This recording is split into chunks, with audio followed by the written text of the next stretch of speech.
Hi, welcome to Get Into Woodworking with me, Mitch Peacock. I've been interested in woodworking all my life. Most recently, I've been concentrating on fine furniture made almost entirely with hand tools. And hand tools is where most people start out in woodworking. Learning to choose and use hand tools is a great basis for any woodworker. As soon as I've introduced you to a few basic tools, we'll start off by making a simple box. I built my first box at school when I was about 11. It's just a simple pencil box with a rotating lid. I still make boxes today, and they're a source of pleasure to people when they're given as gifts. This box was made entirely with little scraps that were left over from furniture projects. And this one was made from wood taken from the branch of a tree I took down in the garden. The materials are cheap, and so it's a good starting point for learning woodworking. But learning to make a box isn't just about making little boxes.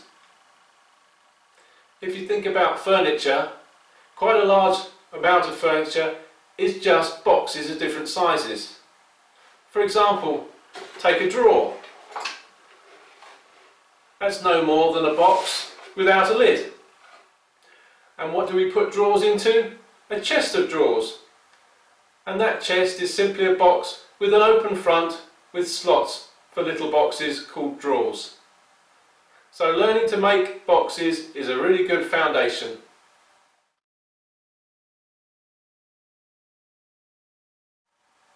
You don't have to spend a lot of money to get into woodworking, although there are some very expensive tools out there, and they're wonderful, come wonderfully packaged, they use the best materials, and there's a lot more workmanship on them. You can actually achieve very good results with budget tools. And I think it's important that when you get into woodworking, unless you're absolutely certain that's what you want to do for a good few years, then it seems a bit pointless to spend an awful lot of money. Try it out with some cheap tools to begin with, and if you get the bug, then it's time to invest. The one thing I would say is there are also a lot of medium priced tools out there. If you spend money on medium priced tools and then you don't decide to stick with woodworking, you probably won't get much money back for them if you try and sell them. If you've got lots of money to spend, and you want to buy top-notch tools from the beginning, then if you decide you're not into woodworking, selling those you should get close to their retail value as long as you haven't damaged them. But my advice to most people is to buy some budget tools, see whether you like it, and then decide whether or not to invest more in the future.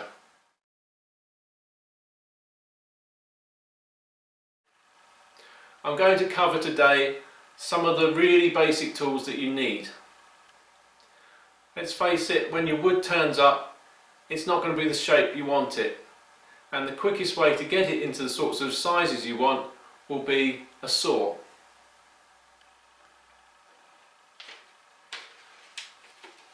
A saw I've been using recently to cross-cut wood, and cross-cutting is when you cut across the grain as opposed to with the grain.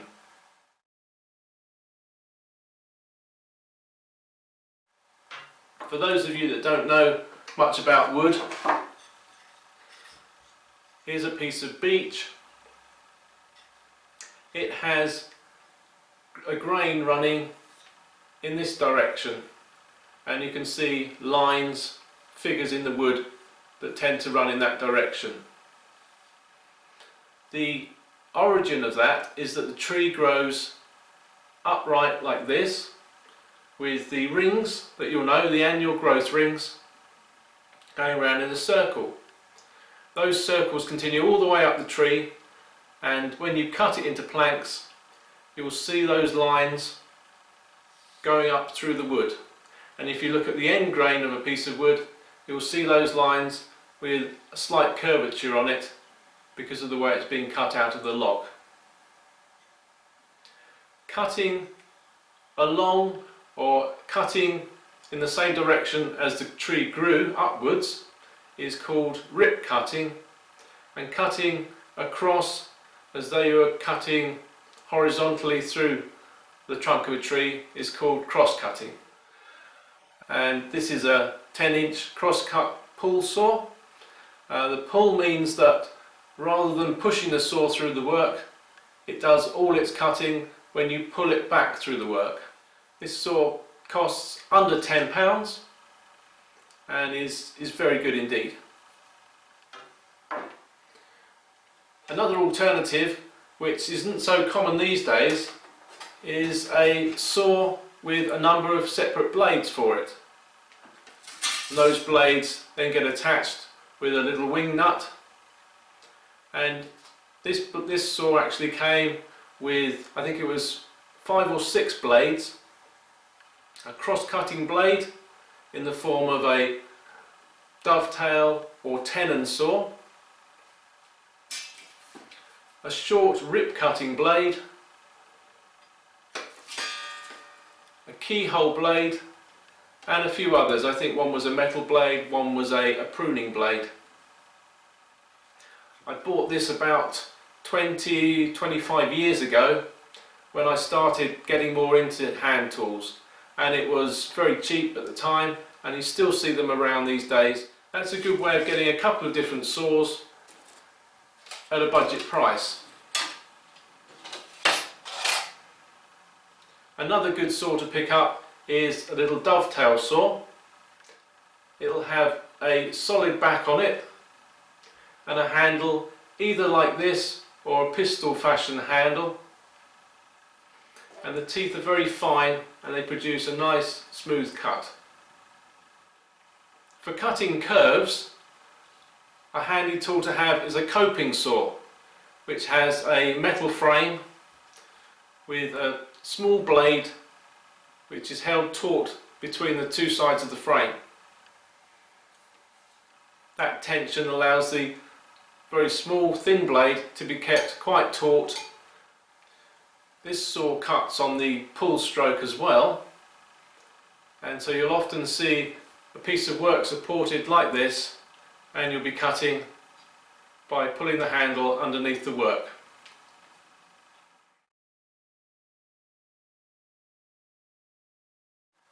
To measure your wood and decide where you need to cut, you'll need either a tape measure, which nowadays I only use for rough measurements because it's difficult to be very accurate with them, or a steel rule, which I use a lot more.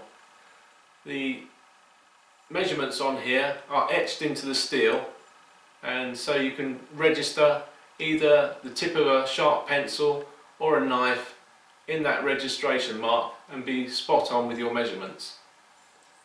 If you look through a woodworking catalogue, the main squares you're going to find are carpenter's tri-squares, and they're made with a large wooden stock and quite a large metal blade, usually quite thin. They're prone to become out of square quite easily, and I only use engineer squares, which I find to be similarly priced but more accurate, and they keep their accuracy better. What you can do with a square is the thicker part is called the stock. That's held against a piece of wood like so, and the blade is set at 90 degrees to the stock, so the blade lies flat on the surface of the wood, and you can take your pencil or your marking knife and mark a line that will be at right angles to the edge. Very good for setting out when you're cutting components to length.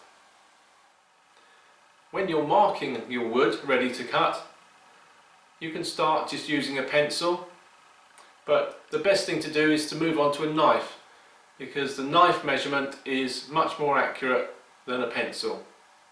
A pencil lead, once you start using it, becomes slightly blunt and the line gets thicker and thicker. Whereas if you use a knife, you'll get a very crisp line and your measurements will be again spot on. sort of knives you can get. A little Stanley-like knife, simple one is all you need. It's not very expensive. I prefer the blade in this sort of knife to these more flimsy plastic snap-off knives where you can snap off the blade a section at a time as it gets blunt. Those blades tend to be a little too flexible for good work. But you can also get quite a good quality knife at a reasonable price. This is a woodworking marking knife. Specifically, it's beveled just on one side and the other side of the blade is nice and flat. That makes marking up against the straight edge a lot easier than having a bevel on either side. And this was only £2 or £3. There are a few more basic tools that I've got laid out on the bench here, and I'll introduce those in the next video. But for the time being, let's try something with those tools that I've already shown you.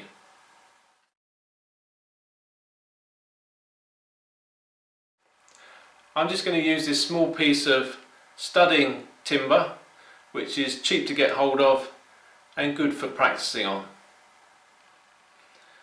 I'm going to show you how to mark out with a steel ruler a length. First of all, take another piece of wood which is flat to press up tightly against the piece of studding. That will make sure that when we push our steel rule against it, that it's right on the end of the studding. Now we hold the rule vertically on the work at roughly the position that we want to cut.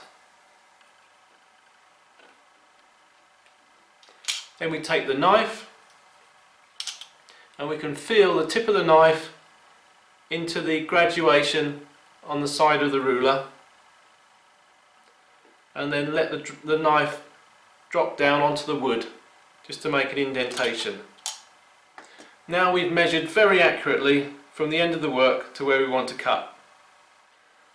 Now we take our engineer's square, which will ensure we can get a 90-degree angle across the studding. Place the knife back into the mark we just made, put the square onto the work and move the blade of the square up against the knife blade. Hold everything firm and then we can just gently score across the work with the knife.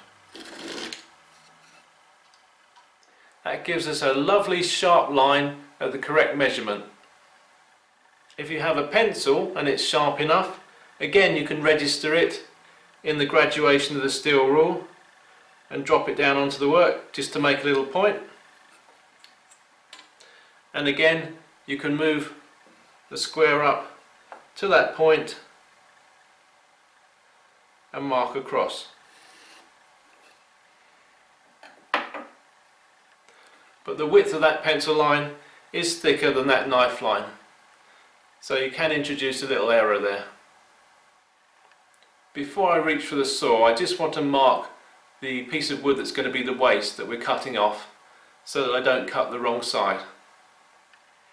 I'm going to work from the knife line and we just do a hatching pattern like so.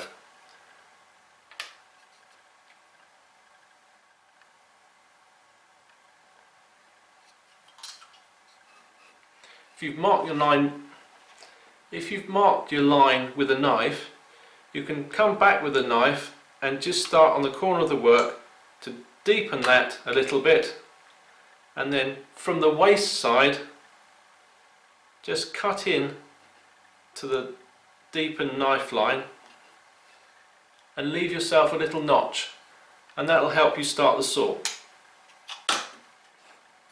To start sawing, place a tooth so it just rests up against the side of that notch. Then put your finger against the side of the blade just above the teeth so you don't cut yourself.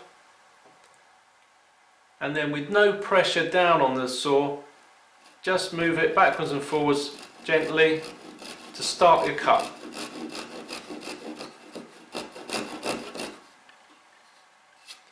and you see the cut will start right on the edge of your line. You won't be removing any material that you want to keep. The whole of the width of that saw cut is in the waste side. As soon as you've established a little groove there that will stop the saw from falling out, start to take longer strokes with the saw.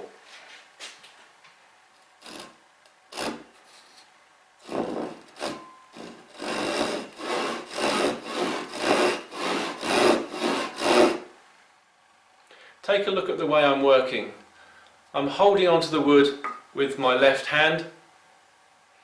I'm a couple of inches away from the cut, so I'm not in danger of cutting my fingers. I've positioned my body on the left hand side of the saw line. When I place the saw in the cut, you'll see that the saw blade and my forearm all line up. So when I'm cutting, all I'm doing is moving my elbow backwards and forwards at the shoulder joint. I'm not having to move my shoulder, my elbow and my wrist to keep the saw blade straight in the cut.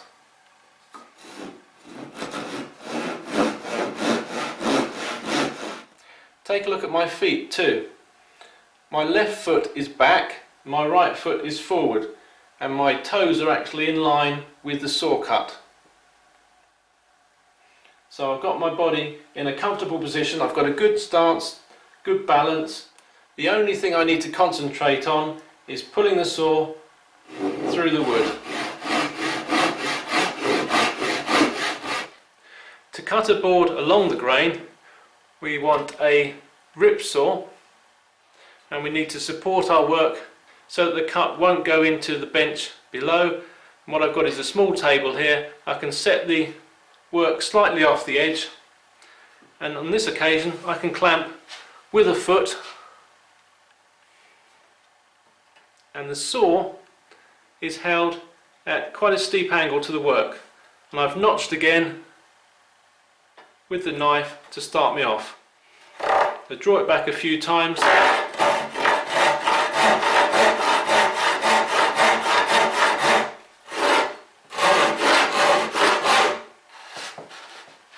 and then you can rearrange your body stance so that once again your arm is nice and straight and you're only moving from the shoulder and the elbow this time. Alternatively, you can kneel on the work. Once again, I've positioned my shoulder in line with the cut, and the only joints that are going to be moving are my shoulder, which is going to be rocking forwards and backwards, and my elbow, which is going to be extending and then folding again.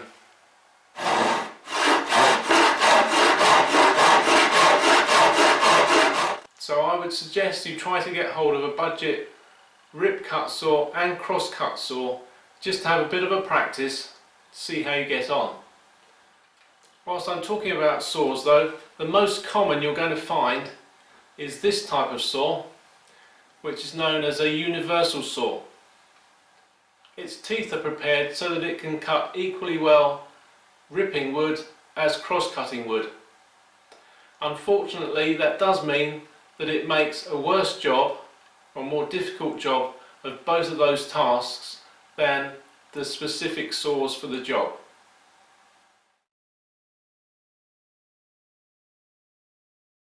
So just pick yourself up a saw or a couple of saws and some cheap studding timber. Draw some straight lines on it, some across the grain, some with the grain, and practice some rip cuts and cross cuts, and try and improve your technique so you're nicely aligned and so you can saw for a long period without getting tired. And don't forget to practice measuring out and marking accurately. Measure out a length of wood, mark it and cut it, and then measure what you've ended up with and see how well you've done. In the next video I hope to show you a way of using a couple of standard size pallets to make a work area. I'll introduce a couple more tools, and we might even make a start on on our first box. So join me next time. Don't forget to subscribe.